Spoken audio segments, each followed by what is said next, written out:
Okay.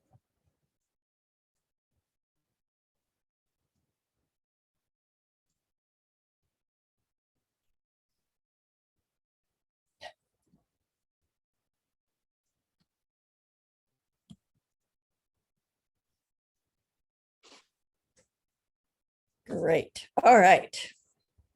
Well, my clock says 7 o'clock. So I'm going to say hello, everyone. And we're going to start on time. Welcome to tonight's panel discussion on envisioning statehood. What's it worth? Our first program was Taking Back Our Justice System, and the second was Government by the People. Both of these are available on our YouTube channel, and the link will be in the chat soon. As I said, we are going to start on time because the January 6th hearings are due to start at 8. We know they're always a couple of minutes late, but I have to admit it's hard to play second fiddle to that. So to remind, we are recording this event for future viewing, and live transcription is available if you need. As you join us, please make sure you stay muted so we reduce the background noise. And please find the chat button. Let us know where you're joining us from. If you are a DC resident, please tell us what ward you live in. We'll be using the chat to pose questions for our panelists. And I think Ann Stouffer will be monitoring the chat for questions, but we'll be sure to, hopefully we'll have time for all the questions, but if not, we can follow up with you. So welcome back to everybody who attended the first two panels of this three-part series, and welcome to everybody who's joining us for the first time. My name's Kathy Sharon, and I'm the president of the League of Women Voters here in DC. The League of Women Voters is a nonpartisan nonprofit dedicated to empowering voters and defending democracy. We all know we're in the middle of an election campaign season, so we want to be clear that the League does not ever advocate for or against any candidate or any party. As a group that works on full representation for everyone living in DC, we acknowledge that we are on the traditional land of the Nacotchtank, also known as the Anacostan, and the Piscataway peoples, and pay respect to their elders past and present. We also acknowledge that after DC was founded, enslaved people worked the land and built much of the early infrastructure and buildings. We pay respect to them and their descendants. Our purpose tonight is to explore some aspects of how our local government will be affected when we become a state. Why are we looking at this now? Because in the 221 years since DC was founded, we have never before been this close to achieving statehood. We've been getting questions about what's going to change, what would change. So we went to experts who have been working on this to bring us up to date on all these issues. We expect a good, substantive discussion and ask us all to assume good intentions from all participants. We'll listen to each other and we'll learn from each other. So enter your questions in the chat. We'll pick them up during the Q&A period after our panelists have spoken and had a short discussion period with the moderator. So now I have the great honor of introducing our moderator, Sharon Anderson, who will then introduce the panelists. Sharon has been active with the League of Women Voters in DC for 3 years. Currently, she's a member of the League's Committee for Full Rights for DC Citizens. Sharon served 11 years in the District of Columbia government and currently works as the Smithsonian's National Museum of African American History and Culture. So Sharon, I'm going to go on mute and take it away. Thank you, Kathy. Good evening, everyone, and thank you so much for joining us. We are thrilled to have our 3 panelists this evening because they have lots to share, and we want to make certain that we give them as much time to present as possible. So our format tonight actually is to say each panelist will speak for 5 to 10 minutes, and in their presentation, they'll introduce themselves. We have found that's a great kind of conversational way to get started. We will post their bios in the chat for you to capture later to get more specifics. But in the spirit of jumping and diving right in, we will start with Robert Bobb. Good evening. I'm Robert Bobb. I'm excited to be part of this panel. As I mentioned earlier, for years, when I served as city manager in municipalities across the United States, I always came to DC for the League of Women, for the National League of Cities, for different events, and also to lobby on Congress on the Hill for programs to support the municipalities that I manage. But what I spoke to Sharon and Ann and others earlier, didn't really get the feel that DC was a city, a thriving metropolis like the municipalities that I manage. And candidly, that was a big disappointment. And the reality struck me when Anthony Williams recruited me to become the city administrator.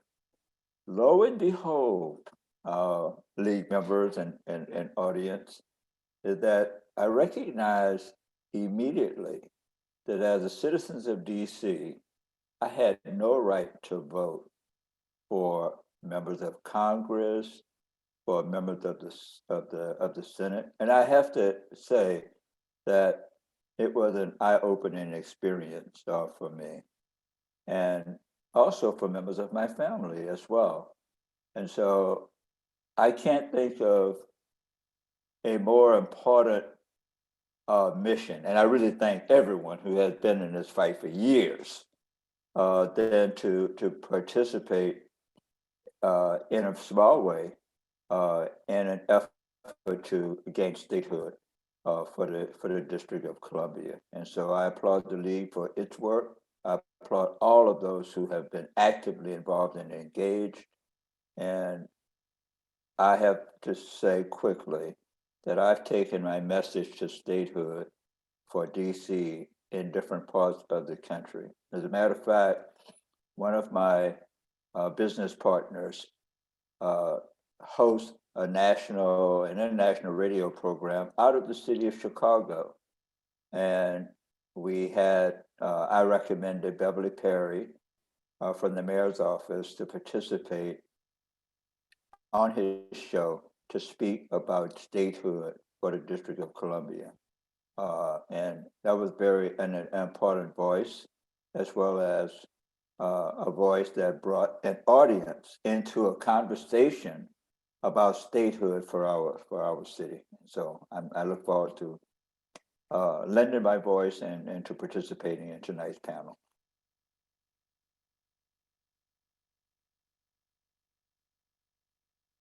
So Robert, to get us started, if you could talk some about your experience as city administrator and deputy mayor and the structure of the district. There have been questions about how will we look. So why don't you launch off the conversation about that? Well, the area where I feel that I bring a level of expertise is on organizational design, organizational structure, not so much the politics of it all, but what we would have when our governor is elected is an opportunity to structure a government, to structure something beyond what we currently have now. And as I mentioned, there are examples. We don't have to look under a rock, because we can look to other states, and we can take the best practices from what we see, what we've researched. And I certainly would like to be able to lend my expertise to help to design the organizational structure, the policy, the practices, the procedures, how the mechanics of the new state would work in conjunction with the elected officials, et cetera. So from my standpoint, that's the level of expertise that I would bring. and members of my firm would bring to the conversation. How we would be organized, how we would recruit, what would be the best practices, what is the research that we would engage in by looking at others, examples of other municipalities. How would we address important issues that we all face today? And that is the issue of inclusion, equity, etc. So as I mentioned in our pre meetings, I'd like to be able to kind of stay in my lane of expertise, be supportive of the work that others are doing, but to lend my specific talent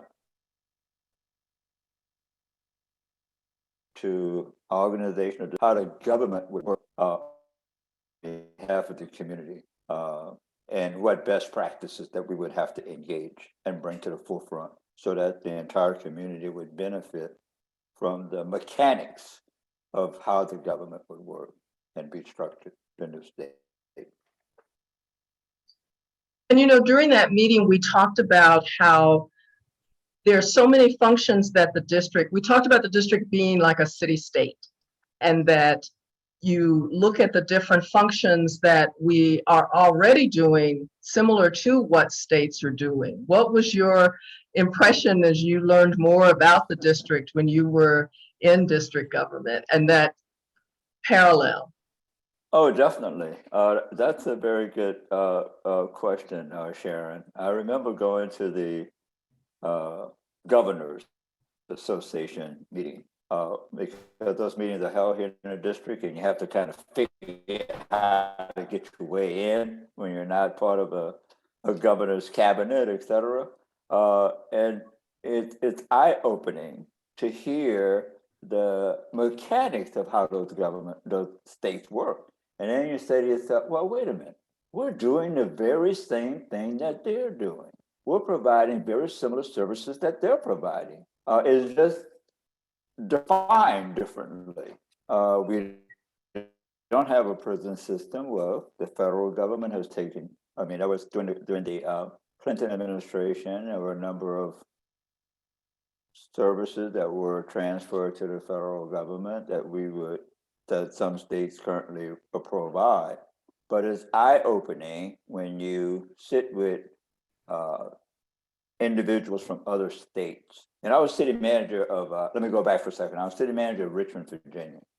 And the city hall from Richmond is right across the street from the state capitol.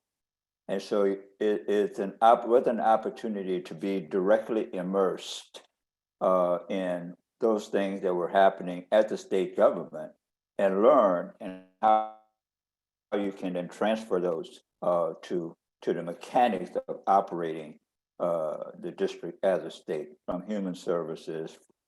Well, it wouldn't be police, it would be state police, but those are services that could be transferred. And then I had an opportunity to serve as a city manager in the state of California. And that was yet an opportunity to spend time in Sacramento to see how the state government in a much larger area worked in relationship to those services and those opportunities that can be transferred into making our new state function and work. It's one thing, I'll say this guardedly, it's one thing to elevate and to become a state. It's yet another thing, at least from my experience, as to how to make it work on behalf of its constituency. Not from the political standpoint, from the mechanic standpoint of policy, practices, procedures, finance, budgeting, organization, etc., and then accountability as well. Mm-hmm. Great. Well, thank you. We'll loop back on some of these points, I'm sure, as we go forward, but wanted to take this opportunity then to segue to our second panelist, Yesim. Thank you so much for having me. I'll tell you a little bit about myself and share some of my thoughts on this particular matter. My name is Yesim Sayin. I am the executive director of the DC Policy Center. We are a small, kind of newish think tank, and we focus on the District of Columbia. I am an immigrant. I moved here from Istanbul, Turkey in 1995. I am now US citizen, and I lied on my citizen application and told people that I'm 5'6", even though I'm 5'4". I have 3 kids. They should not be here and eating my food, but they're here eating my food. So I have lots of complaints about them. I started the DC Policy Center in 2016. Before that, I worked for the DC government. I worked for the independent CFO's office for 10 years, scoring legislation. You know, when I started working for the DC government, I thought it was like this crazy dysfunctional place, but I fell in love with state and local government, and especially DC, because we are a state government and a local government and a school district and all of that stuff. And this is where the rubber hits the road. It is where the rubber hits the road. And the actions of DC government makes a difference in kids' lives, parents' lives, everything. And I totally fell in love. And I take this matter of statehood very seriously, because it could be, it's a game changer. In terms of how I think of statehood and why it matters, I mean, I have feelings about this issue. But before I talk about my feelings, I actually don't want to talk about my feelings, but I kind of like want to share with you how I think about issues like this. You know, there is this big unknown. I think DC always lives in an unknown. We just don't know. But there's this big unknown of what statehood might look like, and people have all kinds of opinions about whether it's good or bad or fiscally healthy or not. But one of the things I always ask myself is, what is the history like? You know, what was it like for DC for however hundreds of years, where the city was founded, was always under federal control until 1974, and then after Home Rule? What does that history tell us? And actually it tells us that we should be very bold about statehood, because the fiscal relationships, you know, obviously statehood would break the current fiscal relationship between the District of Columbia and the federal government, but that relationship has not been particularly good for the District of Columbia. As you know, district is not a part of any state, but despite having home rule, it's not really entirely autonomous or independent either. The Congress acts as the de facto state legislature for the district, and can, if the Congress wished, limit districts' budgets and policy actions, much like a state legislature would interfere with the fiscal and budgetary autonomy of a city government. So from a fiscal standpoint, the district operates, as I said, as a state and a local government, and we carry all those burdens. From a fiscal standpoint, from a policy standpoint, however, the Congress can limit the powers of the district, much, as I said, much like a state can limit the powers of a local government. The fiscal obligations of the federal government to the District of Columbia has been fiercely debated and frequently altered, putting the city, in my opinion, on a tenuous fiscal footing through much of its history. The district officials and the federal government have not been able to agree throughout our history on agree on or maintain, even maintain a fiscal relationship that creates stability for the city. I mean, I looked at studying this, a whole lot of congressional testimony and records. What I could find, so it's a long period, but let's look at like 1940 and 1980. So right after Home Rule from 1940, there were like more than 150 pieces of legislation governing the amount or the calculation of the federal payment. And the Congress has set up throughout our history many commissions on what this relationship look like. And there's been a whole lot of ink spilled, but I can tell you with confidence, because I looked up the data, that from 1790 to the Revitalization Act, 1997, the share of funding from the Congress to the district government in support of the district government has been on the decline. So as we look forward and what statehood might look like, and it's fiscally can be difficult, but our history tells us that we have never, like maybe in 1790, we had like good 5 years, but since then it's been bad.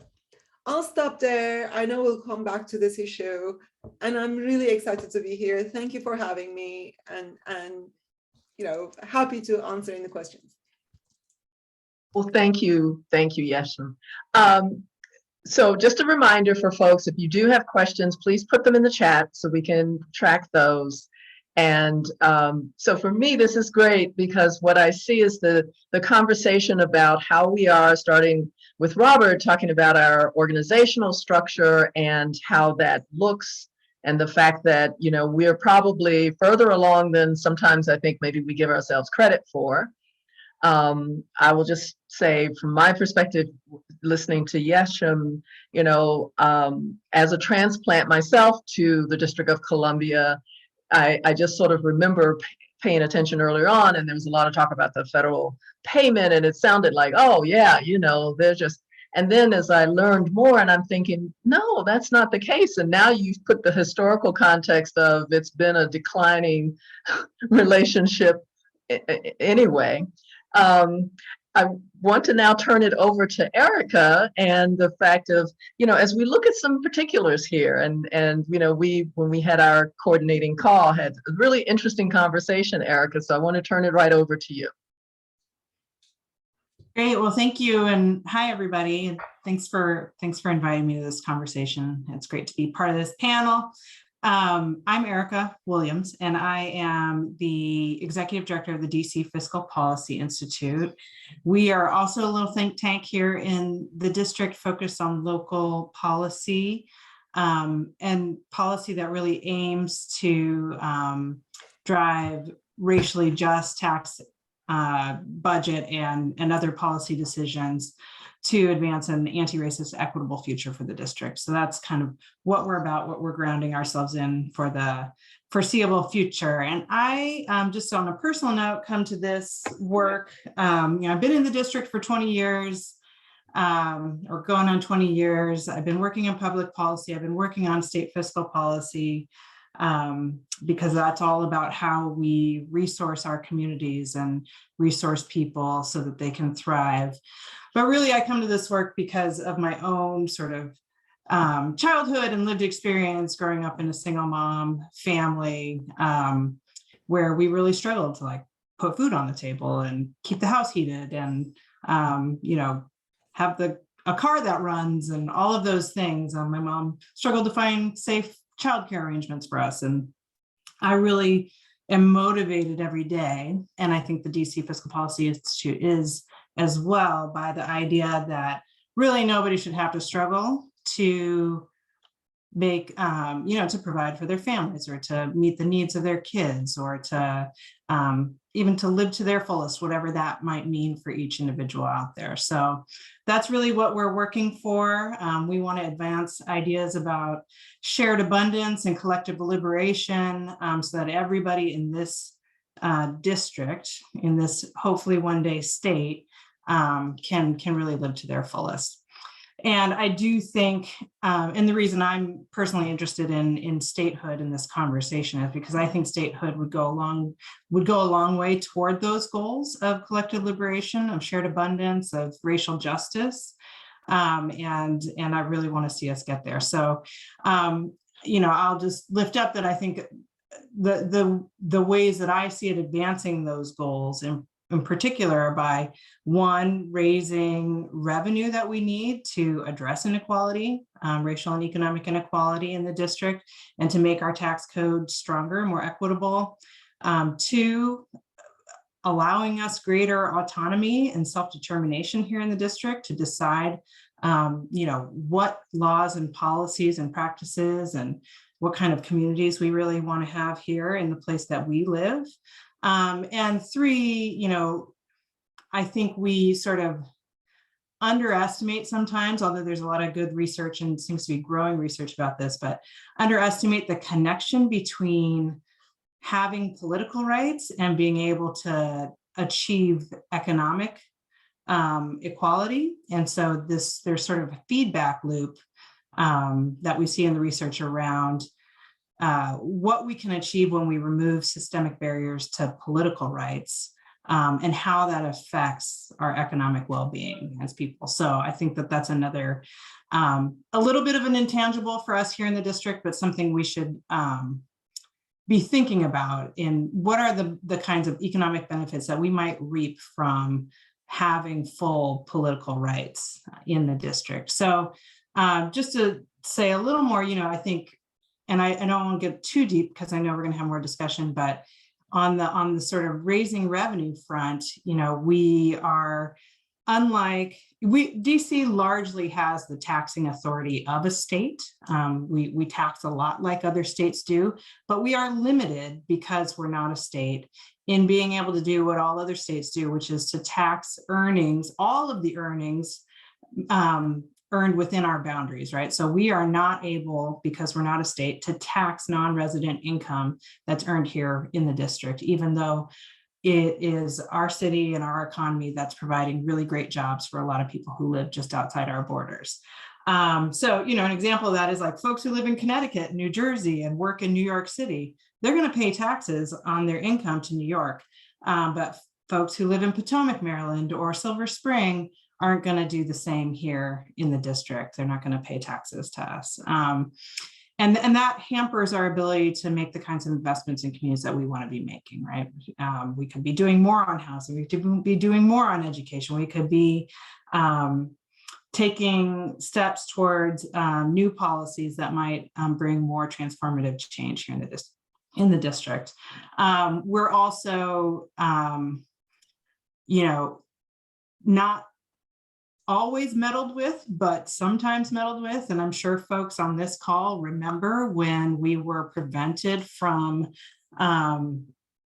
providing and funding with local tax dollars needle exchange programs in this city to where the HIV and AIDS epidemic were ravaging Black and Brown communities. And I just think about the lives that could have been saved had we been able to make that research proven policy decision for ourselves, one that we had made, but then we were prevented for 9 years from being able to do that. Or, you could think moving forward, we've just had the upending of Roe v. Wade. And what does that mean? We were sort of sitting here in the crosshairs of whatever the next Congress is and whatever the decisions they want to make about how we spend our local tax dollars, potentially to support the right of women to choose when they have a family or not, when they have children. And I think there's other examples too that I could get into. And then with this question of sort of the intersection of political rights and economic equality, I think there's a lot of research out there showing that on the one hand, historic violence to prevent political participation, particularly for Black folks, but other folks of color across the country, but also in the South, still shapes voting patterns today. And there's good research out there showing that it has suppressed voting in Southern Black counties in particular. And on the flip side, we've seen when we have had moments of folks gaining political rights, that economic divides diminish, right? So think about the Reconstruction era in the South, and freed Black people having the right to vote, having the right to run for office, and joining state legislatures and allying themselves with white folks who were not connected to the landed elite, and raising revenue and investing in things like our education system and other things that all communities need.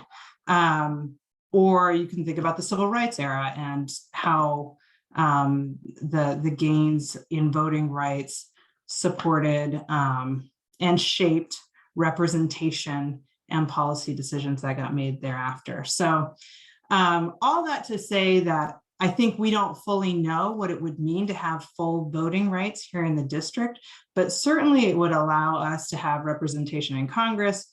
It would allow us to be part of those debates that are happening about what federal policy and federal support of what's happening in states should look like. We could be advocating for, things that a lot of states may not, a lot of other places may not think about, like housing affordability, because that is such a huge issue here. I just think we don't fully know, but the likelihood is that it will have a big impact on sort of our ability to shape economic outcomes here in the district. So those are some of the things that I think about when I think about statehood and why it's so important. Thank you, Erica. I want to note in the chat, Stephen made a comment. It said, it also means that DC residents pay more in taxes to compensate for what our neighbors are not supporting here. And that was in support of your statement about not being able to tax non-resident income. So I think for a lot of folks, the questions that have been previously discussed are around things like, so what will change, to really kind of delve a little bit deeper into some of the changes that would happen with statehood. Anne was making the comment, this was Ann Anderson, since we have the League of Women Voters DC, we have lots of Anns and Andersons. So, but as far as Ann Anderson was making a comment about the day after we become a state, and knowing that there are all kinds of discussions around, there's a process as far as the transition is concerned, but let's talk a little bit more, if you all can give some specific examples of what kinds of things would change, particularly in our relationship with the federal government when it comes to how we raise revenue, how we legislate. Does anyone want to start off on that? I'd like to, I don't know if I can dig deeper into that, but I want to talk about my own psychology with change. So personal, I like to kind of put my own personal touch to this conversation. I'm with my friends out in Oakland, California. There's a national election going on. The conversation, their conversation is about their new senator, a senatorial election, House representative elections. And you're standing on the fringe of me personally, standing on the fringe of a conversation where your friends are going to the polls to elect their congressperson, their senators. It's a national election across the country in different states. And you're an outlier in that conversation. Because it'll turn to you and say, well, who's your senator? We don't have a senator. Who's your House of Representatives? We have an awesome person. I have no idea the strength and the fortitude of Eleanor Holmes Norton and what she does. I don't think there's anyone who is more incredible up on the Hill than she is, representing a government, the District of Columbia, without a vote in Congress, but yet is able to as I've heard her say, walk across the aisles on behalf of our community. And so I just want to say, to me, it's a kind of an emotional issue. People in Maryland are voting or have voted, for a governor, members of their house. Fortunately, Sharon, as you recall, with Anthony Williams, we were able to push forward and get an attorney general in the District of Columbia. That was a major step forward for us. So I don't know. I just kind of get emotional about this whole conversation because we can talk about the finances, we can talk about all this other stuff, but we have to talk about how it impacts people psychologically. And what I'm talking about, how it impacts me. I can't speak to other folks, right? If I'm in Virginia and they're running, I was able to go on a campaign trail and help be one of thousands who helped Governor Wilder become the first Black governor in our country when I was in Richmond. I'd love to be able to say that I'm able to vote at some point as a resident of the District of Columbia to have someone, a governor for our as we become a state. I know I didn't answer your question, Sharon, but it's important to talk about because I think that is the case. I think for a lot of folks, and we touched on that a little bit earlier, who aren't familiar with the structure, and then you get here and go, wait a minute, what? And then the next question is, why? Why not? Why don't we have that? So I think you're absolutely right regarding Congresswoman Eleanor Holmes Norton and the kinds of things that she has been able to advocate for on our behalf. And the questions, I think, for a lot of folks, I'm going to still sort of circle back to what that looks like. Maybe as a starting point, Barbara Zia commented that there was some, I guess on a listserv, there was a conversation about whether or not statehood would result in, somebody on this listserv in Cleveland Park said that statehood would result in higher taxes. So would somebody, there we go. All right. Yesim, will you unmute yourself and tell us where you see that? Well, somebody has to do it, right? Talk while mute. And first, it was a pleasure to hear Bobb's point of view. I think that kind of like being on equal footing is really, really important.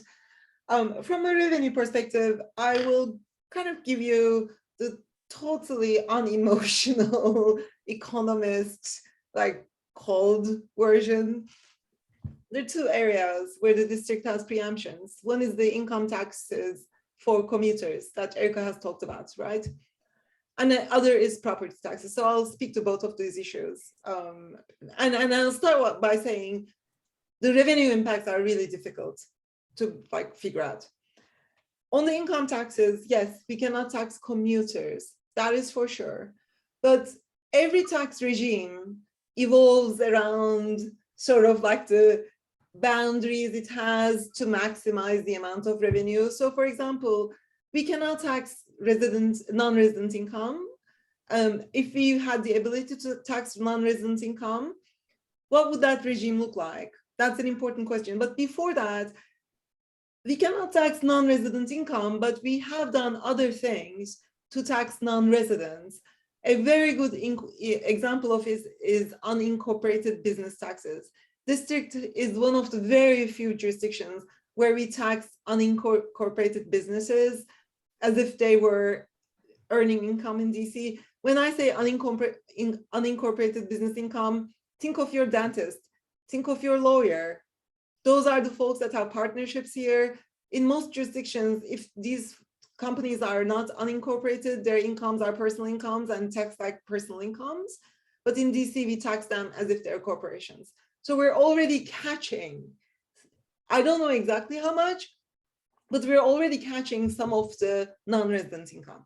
Second, as DC residents, there is a high income tax burden, especially for high income residents, and partly because we cannot tax non-residents. But if the district had the ability to tax non-residents, would the district's own residents have the same willingness to pay high income taxes? Because they could say, finally, we can shift some of that burden to those non-residents who come here, use our roads, blah, blah, blah, but I don't want to pay high taxes anymore because we can't shift it to them. So that's another thing. I don't know the answer to it. The third is, what would a non-resident income tax regime look like? There are lots of jurisdictions around the country who tax incomes of non-residents, but I don't know of any example where the non-residents are taxed at the same rate as residents. They're taxed at a fraction. So what is that like? I don't know. So I think from the income tax perspective, we do have an opportunity out there. 2/3 of the income earned in the District of Columbia is earned by commuters, but how can we tax them? And the fourth thing that makes it very complicated right now, we don't have to deal with it, but other jurisdictions do. What does it mean to work in the District of Columbia? I mean, if you are downtown, Monday or Friday, it's totally empty. Most people work from home. So there is litigation going on in other jurisdictions. For example, Connecticut has sued New York and New Jersey because a lot of Connecticut residents live in Connecticut, work in New Jersey and New York. And they're basically making the case that, what do you mean commuters? These folks are working from home. So those are the unknowns. So let me move to the other stuff that most people don't pay attention to, but is important, property taxes. There are a lot of preemptions on property taxes that the district can charge. There's property like the federal government, like, okay, I'm pretty sure we cannot tax the White House. I'm pretty sure about that. But how about the American Health Association or American Dental Association? Those are national organizations that have exemptions from property taxes because of federal law. If they were constituted after the Home Rule, they would not be eligible for a DC property tax exemption because you have to work on DC. There's a very famous Cato Institute case about this. So there's some money out there. The second is, this like totally blew my mind. The Daughters of the American Revolution have tapestries that they can sell and not pay for the sales taxes. Again, by federal law. Why? I don't think the DC council or the mayor would support this, or the residents would.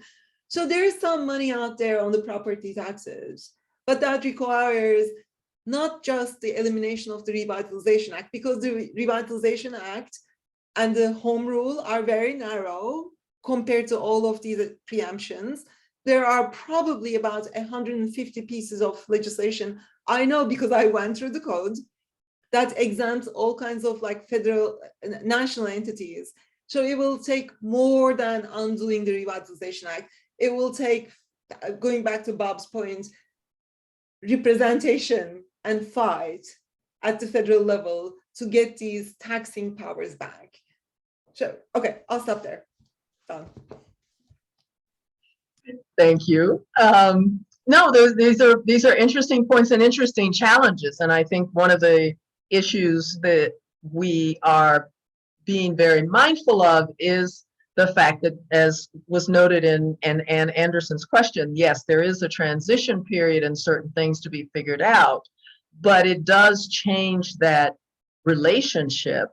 And we also had a question about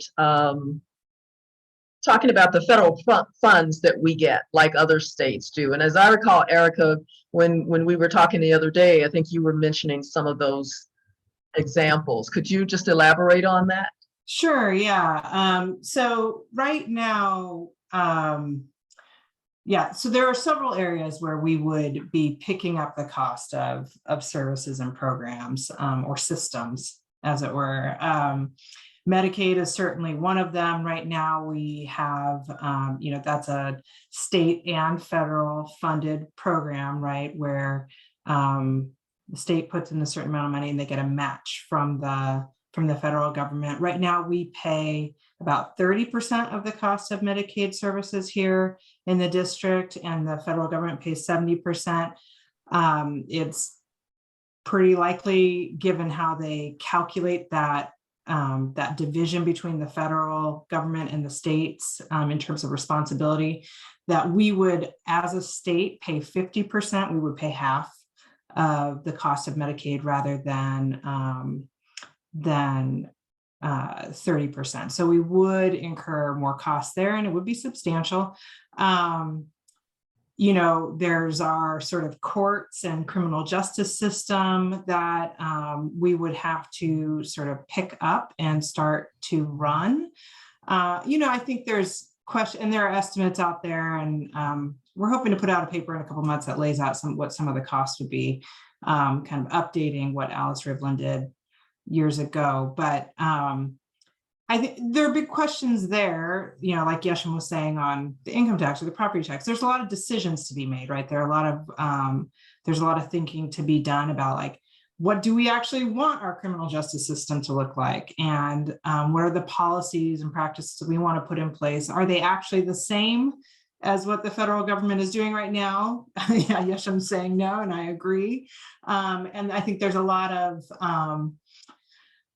there are a lot of models out there that we could be looking to for how to set up a criminal justice system that is less about penalizing, more about rehabilitation and reducing recidivism, and thinking about those kinds of things to save ourselves money and also to improve justice over time. So I don't think we have to necessarily see those costs that the federal government is picking up right now as, you know, what we would necessarily incur year to year, but it is something we would have to, a responsibility we would have.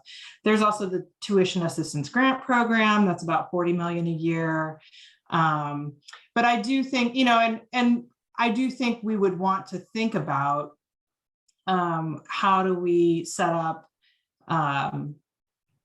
you know, a revenue structure around non-resident income and around property taxes, as Yesim mentioned, that allows us to cover the costs that we need, the new expenses that we need to cover. And we certainly could do that. We will have room to do that.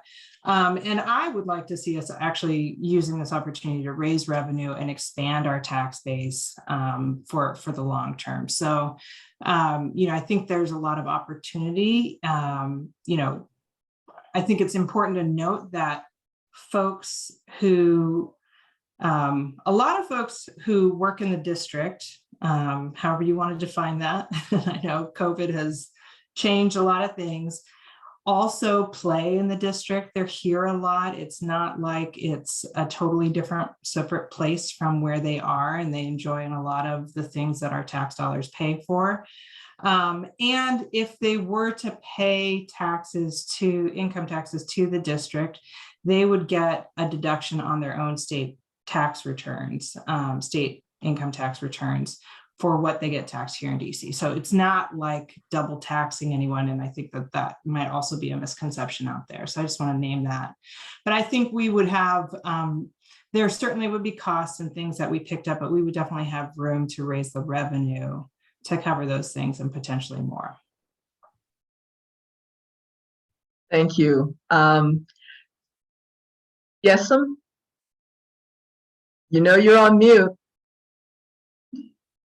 I'm so excited about this conversation. If I may say just a few things about the criminal justice system, and also sort of like, you know, there are lots of jurisdictions who get special deals from the federal government. Alaska had a preferential Medicaid match like DC has for a very long time. And our actually Medicaid match is not a part of the Revitalization Act. It's a part of the appropriations bill. So if you were to repeal the Revitalization Act, our Medicaid match would still be at 70%. That's where you kind of like you need your lobbying. Similarly, tuition assistance, the money for the National Guard, HIV/AIDS money, Criminal Justice Coordination Council money, they have nothing to do with Revitalization Act. So technically they can stay in place. But I want to go back to the criminal justice issue because this is an issue that's really very important to me. So when the feds took over the criminal justice stuff, there's the courts, there's the prisons, there's like the truth and sentencing stuff, there's the parole board, all kinds of stuff. And the argument is the district doesn't have the money nor the managerial capacity to do this stuff, right? Okay, so yeah, courts are expensive, but the prison doesn't have to be as expensive as Erica was saying. So there are two reasons for it. The first reason is stuff that happened before 2000. So before 2000, the district didn't have truth in sentencing, which sounds great, is actually terrible, which is basically saying like, if you get 20 years, you have to serve 20 years because before you're eligible for parole, or like 18 years. So we had this system, which I think is called the indeterminate system, where the judges, there was like a minimum and a maximum, and the judges could decide. Let's say the minimum is 10 years, the maximum is 20 years, the judges could decide, they could say 12 years.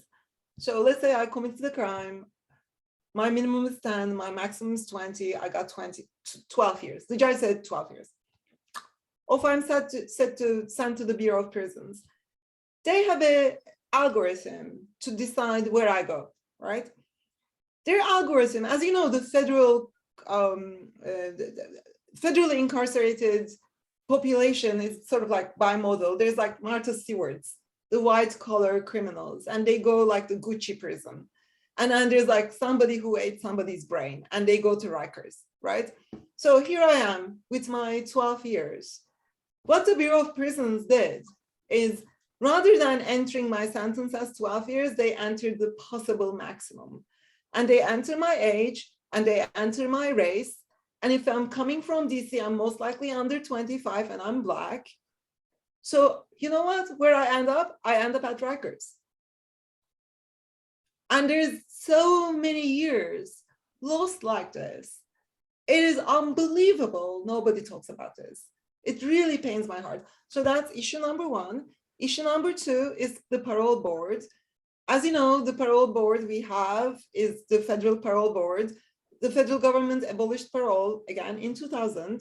So 95% of the parole board's business is DC incarcerated residents. There's supposed to be 6 members on the parole board. There are only 2, one from Maryland, one from, I want to say Kentucky. And they are not doing their job. So there are lots of people waiting to be paroled, and they cannot be paroled.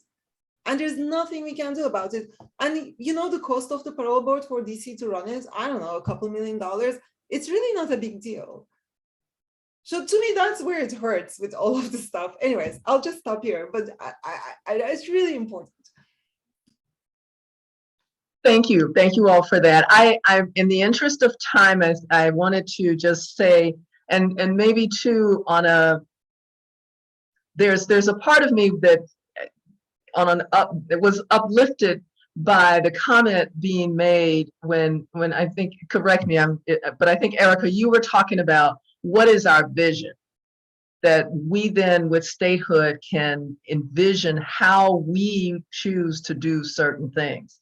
And I think for anyone who has worked in the District of Columbia government, folks who have been paying attention to obviously the policies and all that goes on, you know, and we talked a little bit earlier about those instances where the residents of the District of Columbia have spoken about their vision for something, how to take care of people, how to address certain issues, only to become a political messaging because Congress intervenes. So I just, for the 3 of you, and not to put anyone on the spot, but I was just going to toss out about, as we close the panel discussion, about vision and what it is that you would envision for us as a state.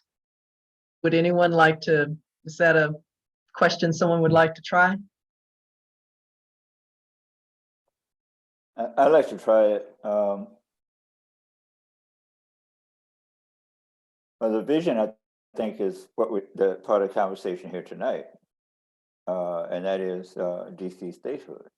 I mean, that's our to me, that's our vision. I do believe strongly that the intellect and the talent in the district is more than sufficient to address all of those technical issues around what happened with the parole board, what happened with, social services, and what would be the overall cost of statehood. So I just know that we have the talent and the intellect and to put all of those things together. Period. There's like no question in my mind. I would never debate that we do not have that. So the question always for me is, what is the price of true democracy? That's what it boils down to me. I'm willing to pay another $1 or $2 or $3 or $4 for the right to have full, representation in the Congress of the United States. I know that we had our briefing. We didn't want to get into all of the numbers and everything else because that's already been, as we say in my business, prosecuted, analyzed, and we have tremendous economists in the district. But the question at the end of the day is, all of those things can be put together. We can put together a state. There's like no question in my mind. We have people who can put all of those things together. And then the debate is going to be, what is the price of true democracy? Thank you, Robert. Erica or Yesim, anyone else?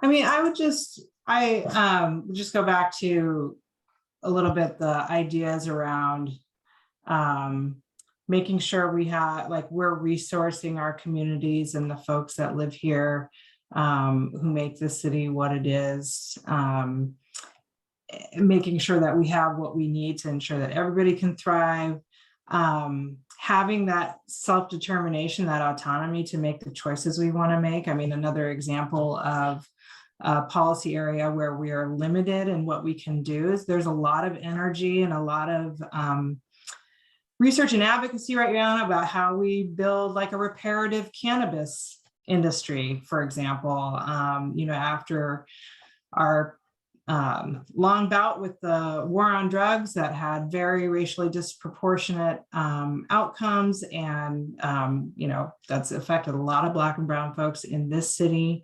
How can we, and now you have kind of this new burgeoning thing happening across the country where people can make money off of, of the sale of cannabis. So how do we,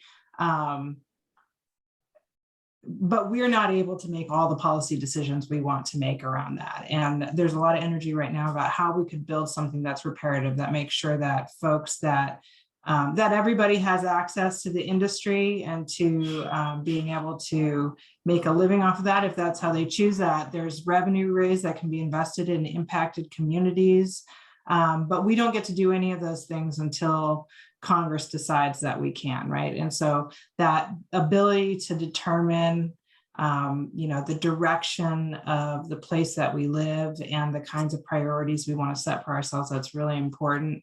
And then and I know this is an intangible, but I think Bob spoke to it eloquently, it's just the sort of impact of having full political rights and what that could mean for so many people in the city, for folks who just generally feel disenfranchised in life. And we have a lot of folks like that in this city that are not doing well, that are not enjoying in all of the prosperity that's here. And then for everybody else who does get to enjoy those things, but would like to be invested in this country's direction and in this city's direction in a different kind of way, at a different kind of level. I just think it's hard to put an actual value on that, but I think it's a really important thing that we feel connected and engaged, and like that this, what we think and feel and do actually matters here in this country. So anyway, I don't know that that's a vision, but I think that that's just a few things that I would add to why this is so important, what it could do for us. I think it's a vision.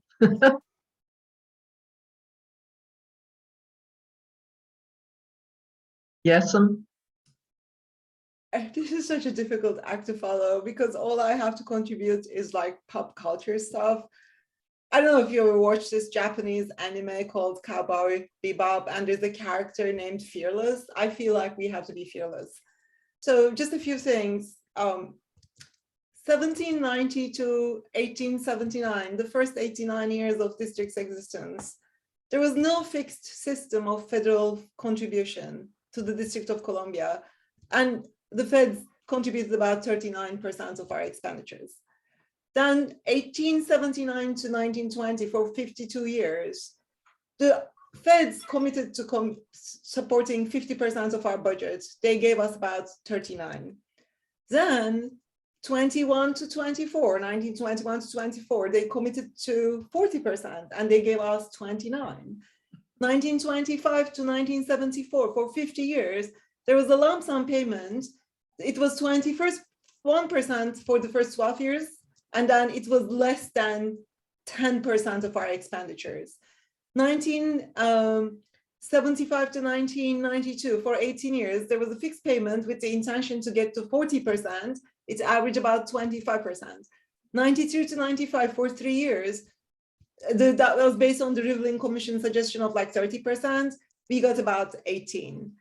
And then from 95 to 99, for 4 years, we had the fixed payment, but people lament like $660 million, about 20% of our expenditures. So we have to be fearless because that relationship has never been good. I want to add to what Erica talked about as like some of the major preemptions, the marijuana stuff and the opportunities it closed. This may not be a very popular position, but we carry one really big preemption, which is the Height Act. Basically, the federal government tells us how to use the land in our city. We may or may not like the limitations of the Height Act, but it shouldn't be the feds telling us. So I think that's another area where, like, if the district had autonomy, may have different approaches to where to build, how much to build, what to exchange for development. Again, anyways, those are my thoughts. Thank you. Well, my thanks on behalf of us all here. My thanks to all three of you. This has been a really, really interesting, broad conversation. Thank you so much. And I'm going to take this opportunity to turn this back over to Kat. Wow. Wow. This was fantastic.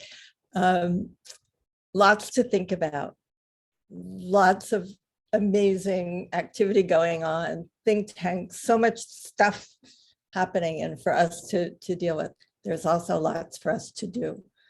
And the league are doers. So I have a couple of very simple things that all of us can do.